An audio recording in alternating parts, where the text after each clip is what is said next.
ya seguimos con el Congreso en la siguiente mesa con Antonio de Cabo de la Vega, que es catedrático de Derecho Constitucional de la Universidad Complutense de Madrid, y con Ana Marrades, que es profesora de aquí de esta casa de Derecho Constitucional en este departamento. Primero va a hablar Antonio de Cabo sobre corrupción, lawfare y diseño institucional, el caso de la crisis constitucional en el Ecuador. Muchas gracias, buen día. Buenos días, agradeciendo en primer lugar a Rubén y a la universidad, a todos ustedes su presencia. Propongo desarrollar algunas ideas que no están todavía muy,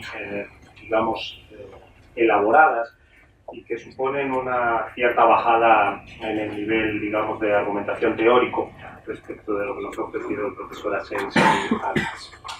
Efectivamente, ya en otras ocasiones se ha hablado de temas parecidos aquí, ya se habló de este tema del iusbellicismo, ¿verdad? O el lawfare al hilo del pseudo golpe o golpe de Estado en Brasil. Y algo parecido está pasando en el Ecuador. Y esta experiencia que quiero comentar brevemente nos ofrece la posibilidad de algunas reflexiones en diferente nivel. Por tanto, lo que me propongo hacer es una brevísima introducción a los problemas que se han producido en el Ecuador e intentar ver en qué medida se correlacionan con algunos entendimientos políticos o con algunas disposiciones constitucionales de ese país. En ese sentido, el profesor Rubén Martínez Dalmau acaba de publicar un artículo, ¿verdad?, sobre el éxito o fracaso, en un cierto sentido, de los proyectos constitucionales de los años 90 para acá, del llamado constitucionalismo democrático latinoamericano. Quizá lo primero que habría que preguntarse es realmente qué encarnaban esas constituciones. Si encarnaban un proyecto o si encarnaban una posibilidad. Es decir, si lo que tenían era un programa de transformación o si lo que tenían era la posibilidad de que ese programa se realizara. Dicho de otra manera, si eran una constitución vigente en el sentido como está notillo o si eran sencillamente una apertura de posibilidades. Digo esto porque, claro, si solo eran una apertura de posibilidades, pues no se puede calificar de fracaso el que no se hayan realizado, sino que sencillamente las mayorías políticas, por torpeza o por decisión, han hecho caminar los procesos hacia otro lado. Por el contrario, eran un programa, entonces se puede evaluar, digamos, en términos empíricos, si se ha cumplido o no se ha cumplido ese programa.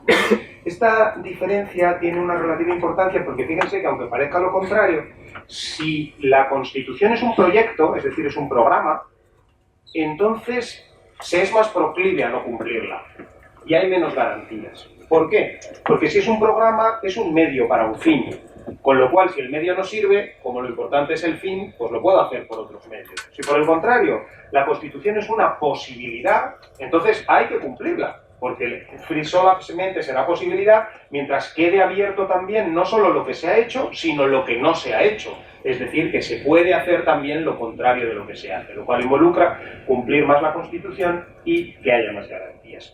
Creo que hay algo de confusión entre estas dos posibilidades en las constituciones. Y como bien decía antes el profesor Martínez Dalmau, hay que recordar que los procesos constituyentes y los procesos revolucionarios en general, aunque sean estos, digamos, revoluciones un poco devaluadas, un poco, en fin, de segundo orden, son siempre alianzas amplias de clase y, consecuentemente, difícilmente pueden encarnar un programa único. En todo caso, ¿qué es lo que ha pasado o qué es lo que está pasando, digamos, de una manera simplificada en el caso del Ecuador? El caso del Ecuador es un caso raro, digamos, o peculiar, porque, en primer lugar, se ha producido una transformación socioeconómica del país realmente prodigiosa, ¿no? El país que quienes hayan tenido la suerte de conocer el Ecuador hace 15 años, en fin, en plena crisis, era el país del mundo que perdía más población, al ritmo que llevaban era un país que iba a quedar deshabitado en los próximos 50 años, y hemos pasado de eso a ser un país en fin, que es irreconocible realmente, en fin, con carreteras, edificios, actividad económica, salarios altos, atracción de talento, en fin, se dice mucho en relación con el Ecuador que es un calcetín que se le ha dado la vuelta al país, ¿no? No lo reconoce nadie. Dijo aquí, ¿verdad?, Guerra en su momento, Alfonso, que este país no le va a reconocer ni la madre que lo parió. Pues no sé si a este no lo reconoce ni la madre que lo parió, pero al Ecuador de luego es irreconocible, ¿no? Digo esto porque en la teorización más normal de que el Homo economicus vota con el bolsillo, etcétera, pues ese es un país donde sería imposible perder unas elecciones. Imposible. Y sin embargo, para ese camino se ha ido. Una parte de la explicación tiene que ver con que la orientación general del sistema ha sido contra el corporativismo, contra el Estado corporativo, por dos razones. Por razones ideológicas, pero también por razones económicas. En el análisis que hace el presidente Correa, son las rigideces del Estado corporativo las que están impidiendo el desarrollo económico en el Ecuador. Y parece, al menos externamente, que tenía razón. Ahora, ese Estado corporativo, esas rigideces económicas, tienen un lado social. Es decir, hay un Estado corporativo también del reparto del poder, de la transacción, de la corrupción recíproca, del reparto del pastel, y parece que eso es lo que ha hecho más daño, ¿no? Es decir, esa estructura tradicional del país, al ser sacudida por un golpe externo, ha demostrado ser más resistente de lo que parecía a primera vista, e incluso contra sus intereses económicos está manifestándose en un retorno, ¿no? Todo esto se ha hecho de una manera muy despolitizada en el Ecuador. Ese es otro elemento importante, ¿verdad? En el Ecuador nunca se ha constituido un partido político propiamente del presidente Correa, ni ha estado nunca muy clara cuál era la ideología del proceso, ¿verdad? La Revolución Ciudadana, que empezó con las 4 revoluciones, las 5 revoluciones, en fin, se fue como devaluando y entró más bien en una línea de justificación por el éxito, ¿no? Era el éxito económico, era la racionalidad la que justificaba, y cada vez estaba menos claro cuál era el programa político y cuál era el actor político que sostenía ese programa. Eso, digamos, el planteamiento general. En la microhistoria, ¿qué es lo que pasa? Pues que estas tendencias se agudizan por unos acontecimientos más o menos coyunturales, que son, por un lado, se produce el terremoto en Ecuador.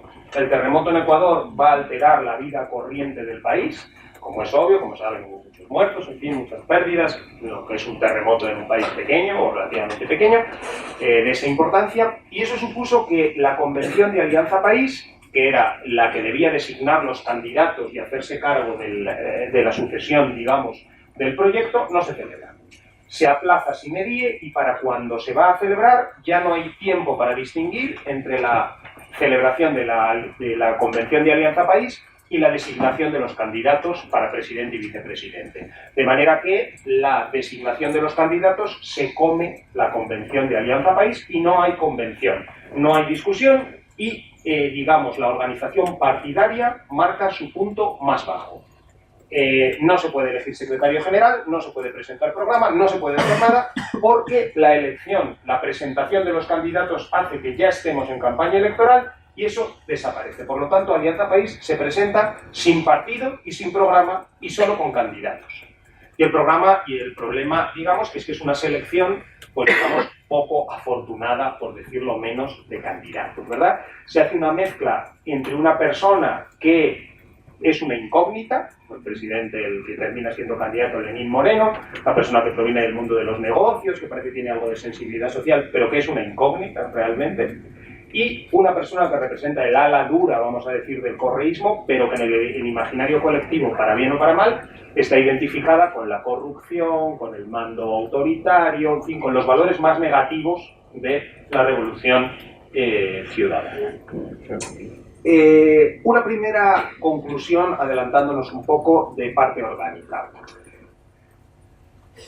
¿Qué parece que está claro que no tienen que tener las constituciones?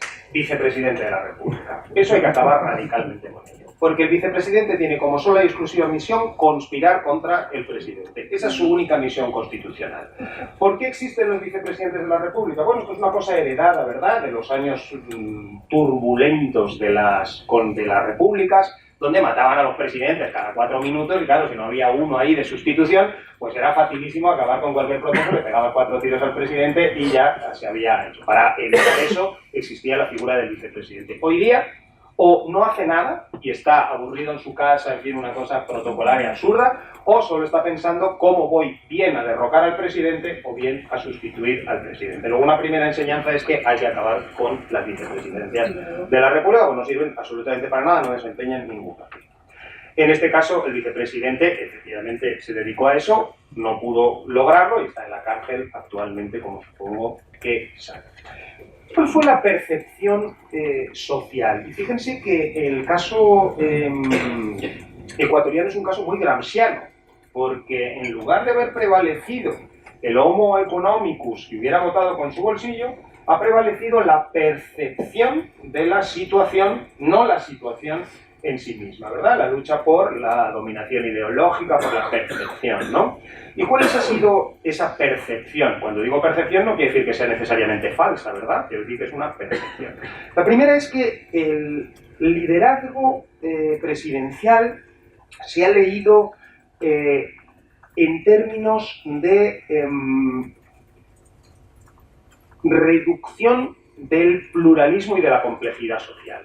Es decir, el liderazgo del presidente Correa se ha leído no tanto como una persona que encamina a la nación hacia un fin, sino como una persona que sustituye a la nación.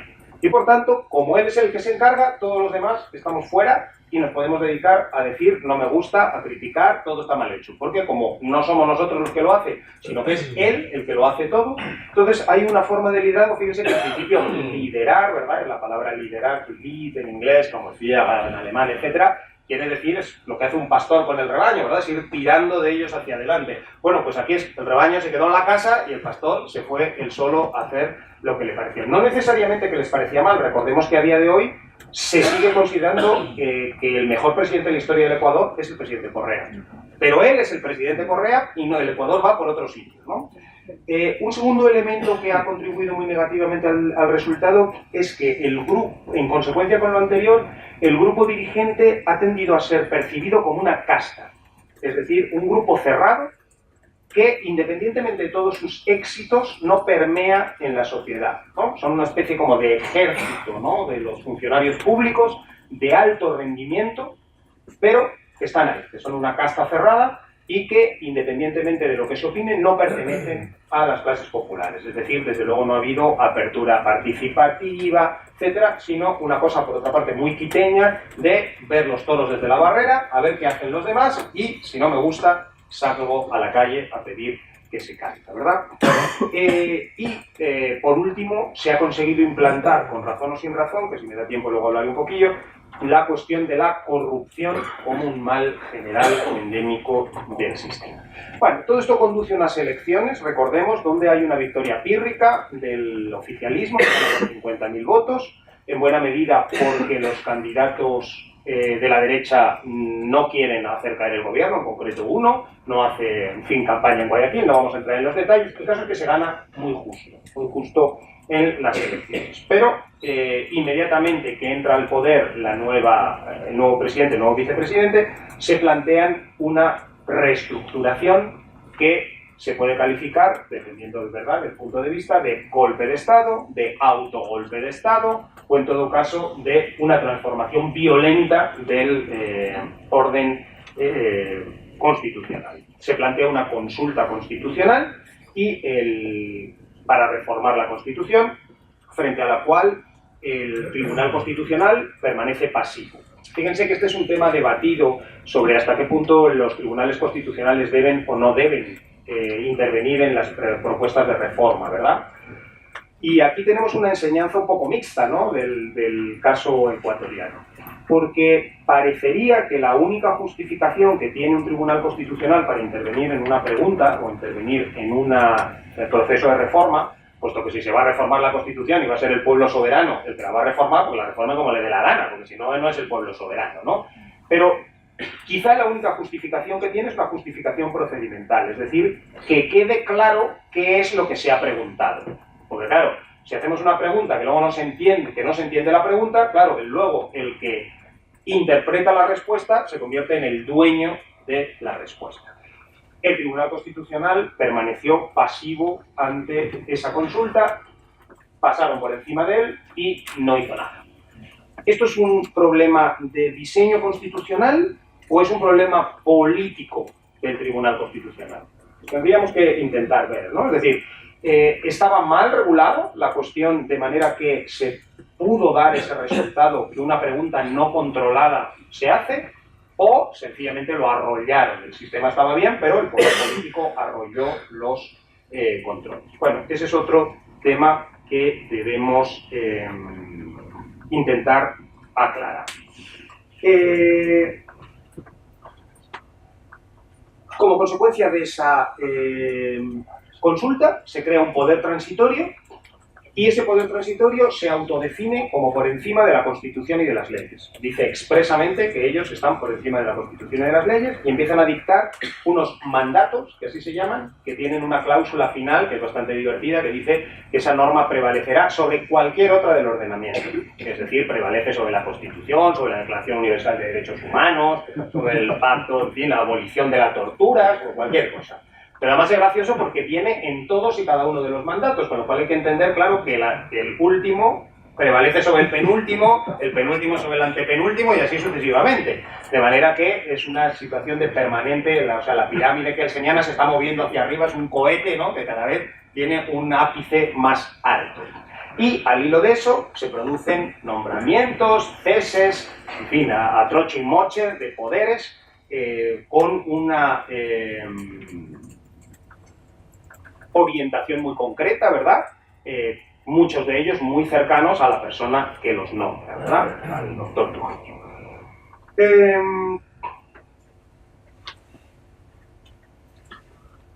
¿Qué enseñanzas adicionales nos puede dar este pequeño recorrido? Bueno, por un lado, desde el punto de vista más politológico, creo que hemos incurrido, o se ha incurrido en los procesos de transformación, lo que se suele llamar el contextualismo, que básicamente consiste en pensar que cuando las cosas las haces tú, las haces obligado por las circunstancias, pero cuando las hacen los demás es porque son malos y perversos. Es decir, que si tú tienes que sacar la policía a la calle para reprimir una manifestación, tú no quieres, pero obligado por las circunstancias para mantener. Pero si ellos sacan la policía a la calle, porque son malos y perversos en su propia esencia personal, ¿no? Y consecuentemente lo que pensamos, digamos, los unos de los otros. ¿Y eso en qué ha devenido? Ha devenido en que no han existido mecanismos efectivos de negociación o de, digamos, de equilibrio de posturas por fuera del circuito político. Es decir, no ha habido elementos de control jurídico-institucionales, sino que todo ha ido al circuito político. La consecuencia de meter todo al circuito político es que solo puedes ganar o perder. Es decir, no hay posibilidad de acomodo. Hay que ir a coger el pastel entero. Si no, lo tienes todo perdido. Para que quede esto más claro, no hay un tribunal constitucional al que tú puedas acudir, no hay un defensor del pueblo al que tú puedas acudir, porque se ve en términos de todo o nada y, por tanto, eso hace que la presión vaya subiendo, de manera que es difícil que baje. ¿Qué hay que hacer en relación con esto? Pues no es fácil determinarlo, porque recordemos que ningún cambio constitucional se ha producido en el mundo sin activismo judicial. Es decir, si los jueces, en particular los del Tribunal Constitucional, no se echan a la espalda la Constitución y se empecinan en hacer valer sus valores, nunca se ha conseguido. No se consiguió en Estados Unidos, no se ha conseguido en ningún sitio. Pero claro, al hacer eso, van perdiendo en buena medida su condición de árbitro neutral. Dicho de otra manera, tenemos ahí un problema entre el impulso político del proceso y la neutralidad institucional, que parece que hay que repensarlo de alguna manera porque no acaba de estar muy claro, y por eso el juego es un juego de todo o nada. El que no tiene el poder sabe que tiene que acabar con todos los poderes, el judicial, el legislativo, el ejecutivo, el de participación y todos a la vez, porque solo sustituyéndolos a todos es como entro yo, que es justamente lo que se ha producido ahora, ¿no? Los poderes anteriores, más o menos, digamos, parcializados, pero que se habían elegido al menos formalmente conforme a los sistemas constitucionales, han sido sustituidos por unos poderes más parcializados todavía que los anteriores, y elegidos con una invocación genérica al pueblo soberano, por cierto, citando al profesor Carlos de Cabo, que no está aquí, apoyándose en la idea del constituyente permanente, cosa que habría que ver lo que dice el profesor de Cabo sobre esa cuestión.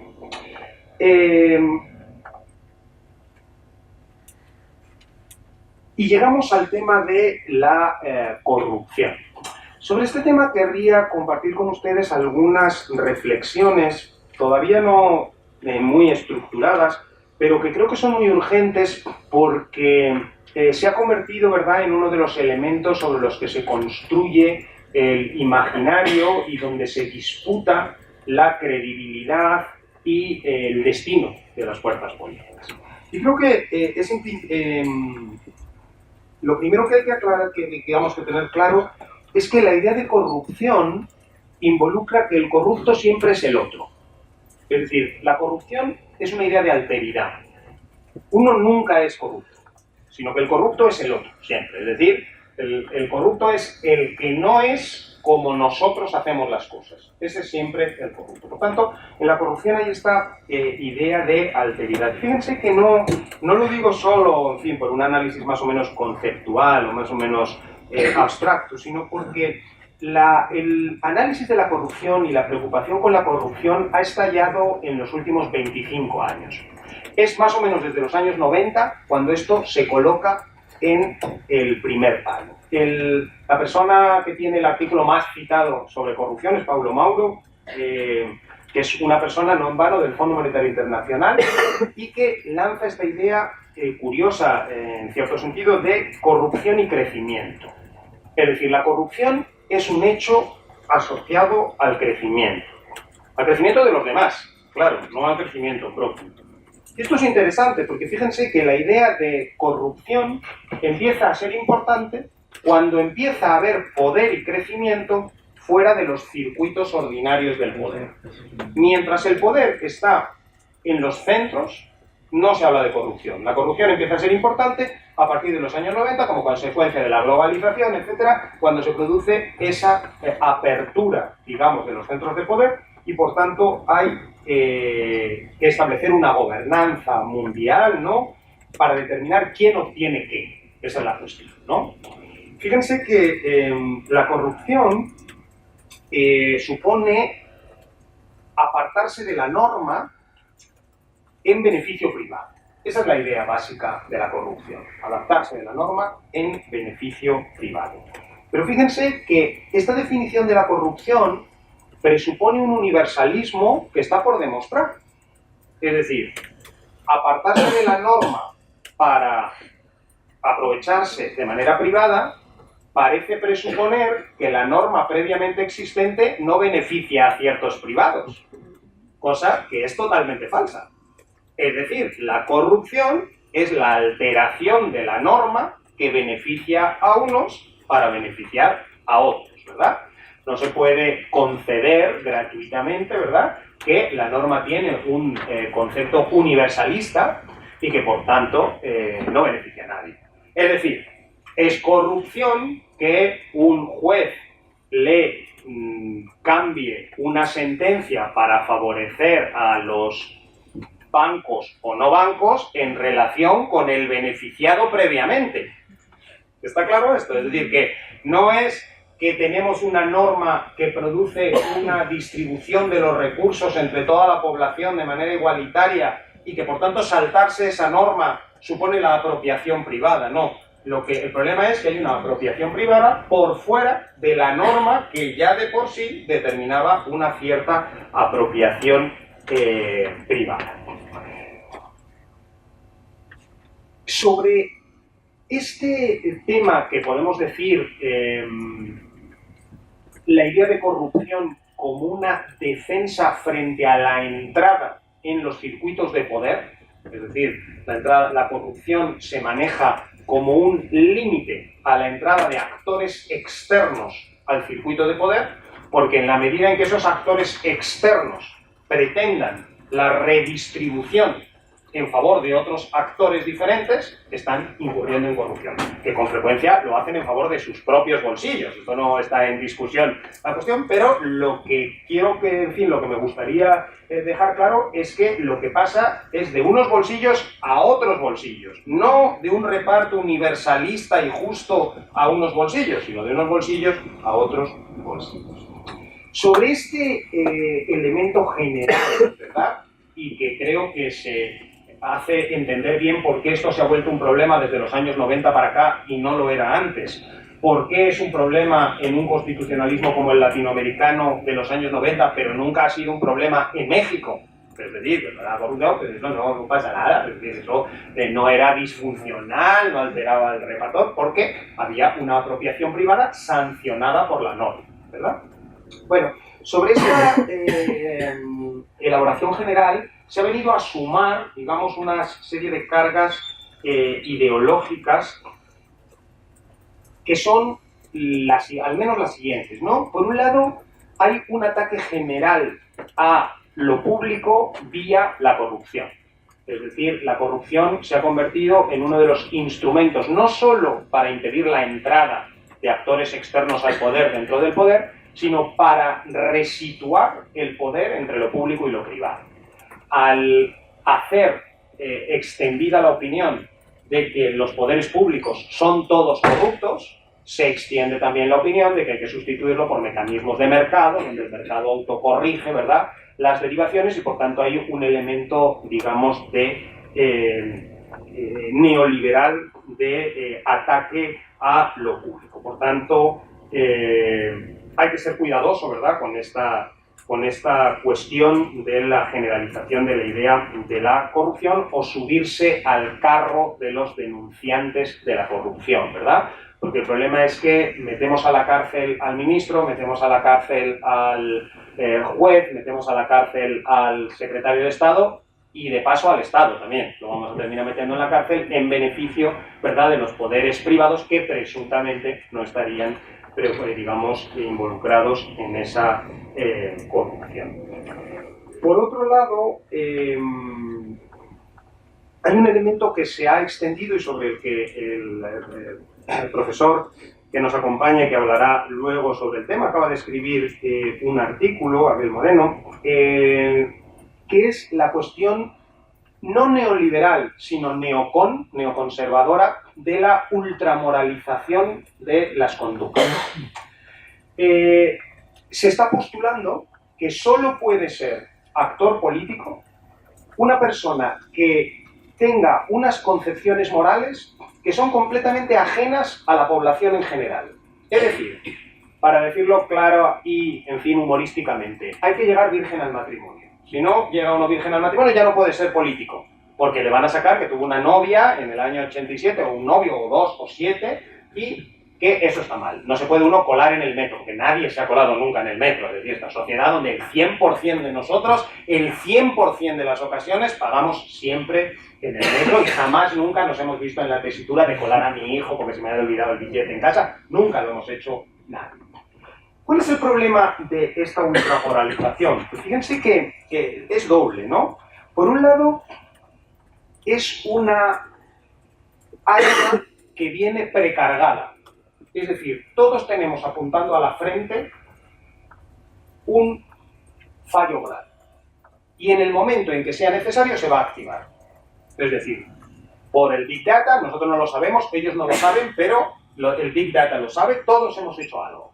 Y como todos tenemos una diana aquí, ellos saben que en el momento que quieran pueden activar que dijiste caca en una conversación pública y eso ya tienes que dimitir porque nadie en España dice nunca esas palabras y por lo tanto si dices cualquier expresión malsonante, haces cualquier observación y eso, pierdes los nervios, te peleas en el tráfico, insultas a un policía municipal porque te está diciendo que no pases o si pasas, tienes la diana aquí puesta y saben que pueden eliminarte, ¿no? Tienen el botón sobre la mesa para hacer caer en cualquier momento.